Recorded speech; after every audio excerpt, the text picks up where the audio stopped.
TRS working president KTR పై Bhuvanagiri MP Chamala Kiran Kumar Reddy తీవ్రస్థాయిలో విరుచుకుపడ్డారు. Nampally forensic lab లో జరిగిన అగ్ని ప్రమాదాన్ని ముఖ్యమంత్రి రేవంత్ రెడ్డికి ముడిపెట్టడాన్ని ఆయన ఖండించారు.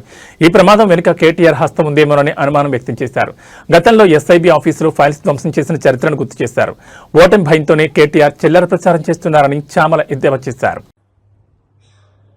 ఏ స్థాయికి దిగజారిన కేటీఆర్ నిన్న ఏదో అగ్ని ప్రమాదము ఫోరెన్సిక్ ల్యాబ్ లో జరిగితే రేవంత్ రెడ్డి గారి ఓటుకు నోటు కేసుకు ముడిపెట్టి మున్సిపల్ ఎన్నికల సమయంలో తెలంగాణ ప్రజలను పక్కదో పట్టించి మిమ్మల్ని మీరు చేసిన దరిద్ర పాలన మర్చిపోయి మీరు చెప్పే మాటలలో ప్రజలు పడిపోయి రేవంత్ రెడ్డి గారి మీద విష ప్రచారం చెల్లి మీకు ఓట్లు వస్తాయనుకోవడము ఎంత మూర్ఖత్వం నీది.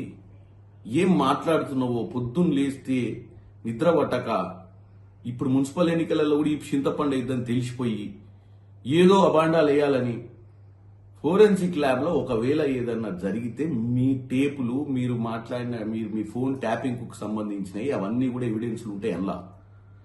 ఇలా నాకేం డౌట్ వస్తుంది తెలుసా, నీ అంతా నువ్వు ముందే వచ్చి రేవంత్ రెడ్డి మీద అభియోగాలు వేసినావు అంటే అసలు నీకేమన్నా అస్తం ఉందా?